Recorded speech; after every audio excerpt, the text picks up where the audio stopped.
jamaah? Alhamdulillah. Baik, untuk jamaah yang baru bergabung, hari ini kita sedang membahas tema karena emosi sesaat, menyesal hingga akhirat. Masya Allah, tadi di segmen sebelumnya kita sudah membahas tentang jenis-jenis amarah atau emosi. Jadi ternyata emosi itu tidak selalu negatif, ada juga yang positif. Baik jamaah, sebelum kita bahas lebih dalam mengenai tema kita hari ini, saya mau ngajakin jamaah untuk nonton tayangan berikut ini. Silakan.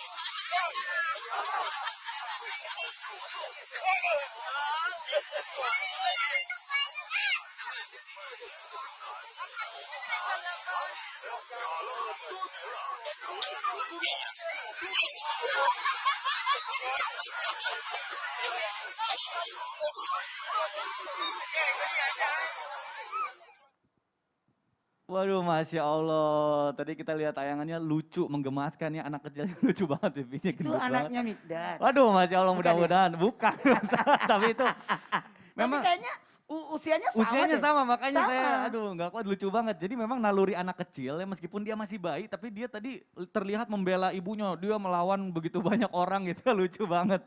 Nah sekarang saya mau ke Ustadz Syam nih. Ustadz, apakah benar dalam Islam itu memang ada juga emosi atau amarah yang terpuji? Apakah emosi ini berpahala atau sama aja semua emosi itu kita tetap dosa? Mohon penjelasan nih Ustadz Syam, silakan.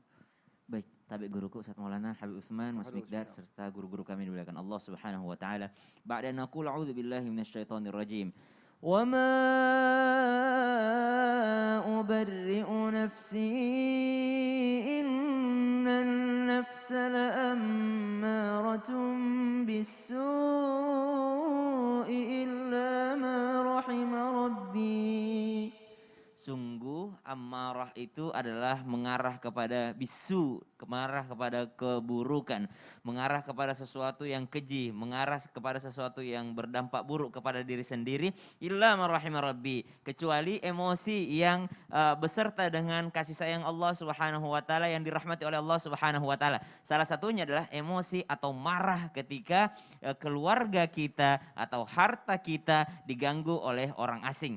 Nah, subhanallah, ada seorang laki-laki datang kepada baginda Nabi Shallallahu Alaihi Wasallam. Laki-laki ini datang diriwayatkan oleh Abu Hurairah radhiyallahu anhu warḍah. Ketika dia datang kepada baginda Nabi SAW, dia nanya pendapat Nabi. Ya Rasulullah, apa pendapatmu jikalau seandainya ada orang yang ingin merampas hartaku? Maka kata Rasulullah SAW, jangan kau berikan. Bagaimana seandainya dia merampas hartaku dan dia hendak membunuhku? Maka lawanlah dia. Jikalau aku misalnya terbunuh atau aku membunuh dia, bagaimana ya Rasulullah? Maka tempat dia di neraka dan engkau terhitung syahid. Hadis riwayat Muslim. Maka subhanallah, ternyata dalam Islam kita diperlukan untuk membela kehormatan diri kita sendiri. Diperlukan emosi untuk yang namanya melihat keluarga kita sendiri diganggu oleh orang lain. Bahkan ada satu dosa besar yang mana disebutkan dalam kitab Al-Kabair, jikalau seorang suami tidak merasakan yang namanya ketika diambil kehormatan daripada istri dan anak-anak perempuannya, disebutkan bahwa mereka adalah ad-dayyuth. Apa itu ad-dayyuth? Orang yang tidak merasa kehormatannya diambil oleh orang lain. Jadi ketika keluarganya diganggu, ketika siapa daripada anggota keluarganya diganggu lalu mereka tidak merasakan amarah, maka justru mereka adalah sifat yang tercela ketika mereka tidak marah. Subhanallah, maka ketika dilakukan yang namanya harta kita diambil oleh orang lain, baginda Nabi SAW menyebutkan kategori syahid untuk orang tersebut. Ada 2 hadis, bahkan ada beberapa hadis, 3 yang kami ketahui. Hadis yang kedua datang lagi seorang, ya Rasulullah, bagaimana pendapatmu jikalau harta saya ingin direbut oleh orang lain? Maka kata baginda Nabi SAW, maka nasihatilah dia. Yang ini agak lembut sedikit nih. Nasihatilah dia. Bagaimana jikalau dia tidak mendengarkan nasihatku? Maka panggillah saudaramu untuk menasihati dia pula.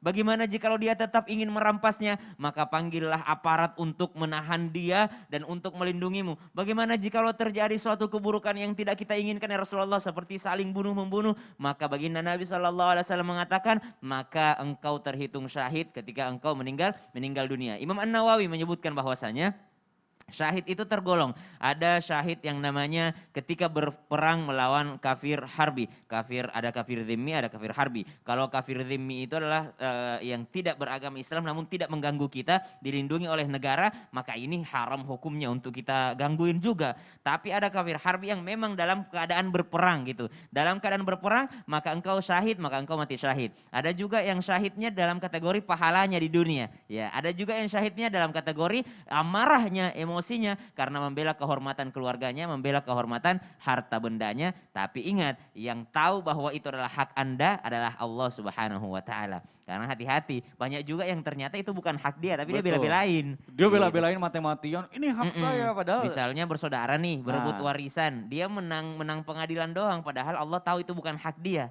Lalu dia Masya Allah. belain mati-matian. Oh, ternyata memang bukan hak Anda. Nah gitu. itu yang berbahaya ya. Jadi Subhanallah. sebenarnya balik lagi sama niat kita ya. Iya. Dan caranya juga meskipun kita akan membela kebenaran tapi caranya harus dengan yang baik juga ya Ustaz Syam ya. Betul, subhanallah. Masya Allah luar biasa. Ini jadi kita semakin tahu nih tadi dijelaskan beberapa emosi yang bisa mendapatkan pahala untuk kita. Nah baik jamaah sebelum kita bahas lagi lebih dalam nih ada tayangan lucu nih. Yuk kita saksikan dulu tayangan berikut ini silakan. Ada di sini bapak-bapak takut sama istrinya? Ada? Berhenti kau jadi laki-laki. Apa mau jadi takut sama istri? Nah semua gaji tak diambil. Dia bilang ngamuk Ustaz kalau dia marah. Biarkan dia ngamuk. Dia pecahkan piring, pecahkan satu lusin. Kenapa? Piring boleh dibeli. Harga diri sebagai suami tidak boleh diinjak-injak istri. Allahu Akbar. Subhanallah. Dia bilang jangan takut sama istrinya tapi dia disuruh nyuci sama istrinya mau. Endingnya nyuci juga. Itu juga. Masya Allah. Nah Bib, ini benarkah tadi belum dijawab nih. Ada batasan-batasan emosi yang boleh dilakukan oleh suami terhadap istri atau sebaliknya istri terhadap suami. Nah ini katanya emosi ini kalau misalnya dilakukan itu bisa mendapatkan pahala jika dilakukan kepada pasangan. Ini emosi apa sih yang kayak gimana sih Bib? Mohon penjelasannya Bib silakan. Afwan Ustaz Maulana, Afwan Ustaz Syam. Bismillahirrahmanirrahim. Allahumma sholli ala Sayyidina Muhammad wa ala ali Sayyidina Muhammad. Emosional yang dimiliki suami ataupun yang dimiliki oleh istri harus diredam seredam-redamnya. Sebagaimana kita diajarkan untuk mengikuti yang dibawa oleh Nabi besar Muhammad sallallahu alaihi wasallam bahwasanya kita harus menahan emosional kita. Batasan emosional ke istri sebagai seorang suami khairukum linisaihim. Berbuat baiklah kamu terhadap istrimu, sayangilah dia, cintailah dia. Kalau dia lagi marah, bagaimana caranya engkau untuk membaikinya? Ada batasannya, enggak boleh dipukul, enggak boleh digalakin. Kita ikuti contoh baginda Nabi besar Muhammad sallallahu alaihi wasallam. Dan juga batasan emosional kepada suami, ingat, istri itu wajib taat terhadap suaminya. Kan ketika ditanya, istri itu masuk surga gampang, perempuan masuk surga sangat gampang. Taat sama Allah dan Rasulnya, berpuasa di bulan Ramadan dan taat kepada suaminya. Emosional di sini, gimana kita cara meredamnya dengan sebaik-baiknya. Dan juga emosional berpahala adalah ketika mencegah istri, anak perempuan kita atau saudara perempuan kita untuk melakukan perbuatan dosa, kita cegah. Karena apa? Kita harus memiliki punya rasa dayus dalam hati kita, jangan sampai kita dayus. Mempunyai rasa, jangan sampai istri kita, anak perempuan kita atau saudara perempuan kita, dia melakukan perbuatan maksiat ataupun perbuatan dosa. Wajib bagi kita itu harus mempunyai rasa apa? Rasa cemburu yang besar, cemburu yang luar biasa. Yang dimana jangan sampai kita menjadi seorang yang dayus, meninggalkan dayus dalam diri dan jiwa kita untuk mendapatkan ridhonya Allah. Karena dayus, Allah akan masukkan dia ke dalam nerakanya Allah. Tapi bukan hanya suami saja di sini nih yang harus bisa menjaga seorang istrinya, tapi istri wajib untuk menjaga dirinya agar tidak dayus. Bagaimana gila caranya? Caranya adalah sentuh hati dan jiwanya untuk dekat dengan Allah dan Rasulnya, hadir di majelis ta'lim agar mengerti. Jangan sampai seorang suami menjadi dayus dan seorang istri mempunyai sifat atau sikap dayus. Dan bagaimana cara meredamnya? Emosional diredam mengikuti baginda Nabi besar Muhammad SAW yang pertama. Ketika seseorang atau dia mempunyai istri yang marah, kita ikuti contoh Rasulullah. Ketika Siti Aisyah itu marah di belakang, dia banting piringnya, pecah piringnya. Apa yang dikatakan Rasulullah? Ibumu sedang marah. Rasulullah tidak membalasnya dengan emosional. tapi dibalasnya dengan lemah lembut dan kesabaran. Bersikap sabar. Itulah yang diajarkan baginda Nabi besar Muhammad Sallallahu Alaihi Wasallam. Menyikapinya dengan rasa kasih sayang. Melarang bersikap kasar ketika sedang marah. Ketika Rasulullah Sallallahu Alaihi Wasallam minta dialiri oleh Sayyidina Abu Bakar As-Siddiq radhiyallahu an, niscaya Rasulullah Sallallahu Alaihi Wasallam lihat Abu Bakar, dia kasar. Rasulullah marah, nggak boleh kasar. Intinya adalah nggak boleh bagi seorang istri atau suami dia mempunyai sifat cemburu yang luar biasa. Harus saling mengerti dan memahami, nggak boleh cemburu buta. Kamu pergi kemana, kamu kemana, kamu kemana. Akhirnya timbulnya emosional dan menjadi sebuah sifat ataupun sikap amarah dan terjadi sebuah keributan dalam rumah tangga. Begitu. Masya Allah, nah ini yang sering terjadi nih karena cemburu. Jadi kita nih kalau misalnya lagi cemburu, jadi jangan langsung nyamperin istri saya apa gimana, berarti harus ditahan dulu ya. Kita nunggu emosinya reda Betul, dulu ya Bib ya. betul. Baru nanti kalau misalnya udah reda ditanyakan, kamu kemarin jalan sama siapa? Betul. Jadi supaya nggak jatuh. boleh sembarangan. Ah, itu dia kan. Cemburu buta akhirnya timbulnya fitnah. Aduh. Fitnah akhirnya berantem. Berantem akhirnya Nauzubillah min dzalik, Nauzubillah, perceraian ya jangan Habib sampai. ya, jangan sampai. Baik, berarti kita semua harus bisa meredam terutama di dalam masalah keluarga ini karena rentan sekali. Masya Allah. Baik jamaah, ini banyak sekali pertanyaan yang sudah masuk ke kolom komentar sosial media Islam itu indah. Maka dari itu sekarang kita masuk ke segmen Tanya Dong Ustadz. Kami semua tanya dong Ustadz. Masya Allah, tabarakallah, makasih banyak kepada semua nih pencinta Islam itu indah. Alhamdulillah. Penonton setia Islam itu indah. Alhamdulillah. Bahkan lebih hebatnya lagi, Apa itu, mereka Ustaz? terlibat dalam Islam itu indah dengan mengirimkan pertanyaan-pertanyaan. Oh, ada interaksi antara jamaah dan Iya. juga Kira-kira acara Islam itu indah. Mega Mama Tama. Mega Ustadz, tapi Ah. kita baca pilih dua aja Ustadz. Ini Dua insya saja, Allah yang mewakili pertanyaan yang lain insya Ya. Allah. Bismillahirrahmanirrahim, langsung Ustadz. Dari hamba Allah. Assalamualaikum Ustadz, izin bertanya. Bagaimana jika punya suami tidak pernah menafkahi dari awal nikah hingga sekarang? 23 tahun Ustadz lamanya. Tidak pernah sholat, kalaupun diajak dia kesinggung dan marah. Setiap tahun pun dia bikin masalah. Saya sudah menerima lillahi ta'ala. Tapi dia selalu penuh amarah Ustadz. Sekarang dia sedang sakit stroke. Tapi dia masih suka marah-marah. Saya harus bersikap seperti apa ya Ustadz? Apakah sikap suami yang seperti itu, istri dan anaknya ikut terkena dosa? Terima kasih sebelumnya Ustadz. Baik, bismillahirrahmanirrahim kepada Ananda, saya katakan Ananda ya. Soalnya gini, yang namanya pernikahan itu, nih, Kok bisa Nando Ustadz, pernikahannya udah 23 oh tahun. 23 tahun. Ya Ananda siapapun, termasuk Ustaz Samla. Iya betul Ustadz. Nah, membalas keburukan dengan kebaikan. Sepanjang status pernikahan itu belum terputus, sepanjang tetap jadi istri, sepanjang itu tetap taat kepada suami. Maka istri yang bersabar terhadap suami akan mendapatkan balasan pahala seperti pahala Ratu Asia. Ratu Asia bagaimana pahalanya? Dibangunkan satu istana di surga. Sikap yang paling utama bagi seorang muslim adalah membalas keburukan dengan kebaikan. Itulah yang namanya ihsan. Apalagi namanya istri. Istri itu mendoakan, istri itu mengingatkan, istri itu membantu. Itulah gunanya istri.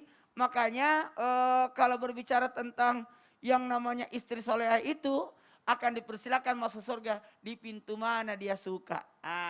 Maka tolaklah kejahatan itu dengan cara yang baik. Maka tiba-tiba ada orang di antara kamu, di antara yang permusuhan itu seolah-olah telah menjadi teman yang sangat setia. Ini dalam Al-Quran surah Al-Fusilat ayat 34. Lalu, mohon maaf. Apa Kalau itu, ada Ustaz? yang seperti ini, dia kasar, dia caci maki. Naudzubillah. Sebenarnya nggak usah dibalas. Ya. Kalau kita membalas, apa bedanya kita dengan dia? Balaslah dengan kesabaran. Mohon maaf ya, apalagi kalau suami sendiri. Sebaiknya, untungnya ini saya salut karena tidak ditulis namanya. Hamba Allah saja. Hamba Allah. Karena kenapa? Sama dengan mengumbar aib keluarga. Menjaga nama baik. Ya, Baik, begitu. Ustadz, pertanyaan yang kedua Ustadz. Pertanyaan yang kedua, Assalamualaikum warahmatullahi wabarakatuh. Ustaz, Waalaikumsalam bagaimana menebus warahmatullahi dosa saya? Kemarin saya emosi besar lagi kepada ibu saya lagi. Saya kenapa? Karena saya katanya karena ibu saya telah menjodohkan saya tanpa seizin saya.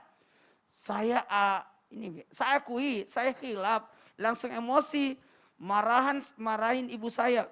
Aduh, Tidak enak juga baca ini. Saya nangis dan sekarang nyesal karena ibu saya dirawat di rumah sakit. Belum sadarkah diri saya setelah saya marahin ibu. Sekarang saya harus apa Ustadz? Agar ibu saya kembali sadar, saya menyesal. Innalillahi wa inna ilaihi rajiun. Jadi subhanallah Mbak ini pernah marah kepada ibundanya sampai-sampai ibunya itu saking sakit hatinya dimarahin oleh anaknya sampai tidak sadarkan diri Ustaz, sampai masuk rumah sakit dan sampai sekarang belum sadarkan diri. Apa yang harus dilakukan sang anak? Ketahuilah orang yang tidak sadarkan diri itu bisa jadi indera pendengarannya masih mendengarkan. Semangatin ibu, ucapkan di telinga ibu ucapan-ucapan yang baik seperti permintaan maaf, seperti penyesalan, perdengarkan kepada ibunda bahwa Anda ingin menjadi anak yang soleh ataupun menjadi anak yang solehah di telinga ibu dan bacakan Al-Quran, ayat-ayat Al-Quran di telinga ibu. Insya Allah indera pendengarannya masih mendengarkan. Dari beberapa yang kami pelajari, yang kami dengarkan dari para peneliti bahwa orang yang koma itu masih mendengarkan telinganya.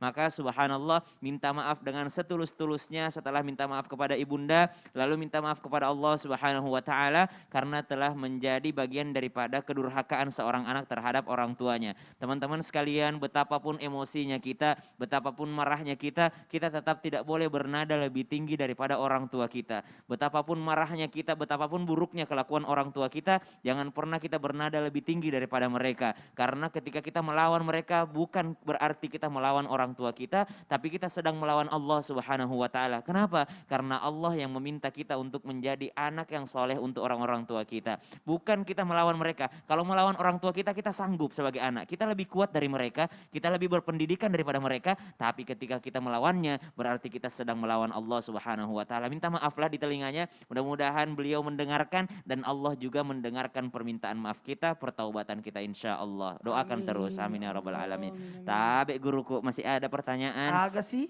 Islam itu kan ada cara untuk menyembuhkan rasa trauma. Trauma itu termasuk emosi Ya. juga Ustaz. Bagaimana kalau traumanya ini trauma anak? Oh. Karena terlanjur menjadi korban emosi orang tuanya.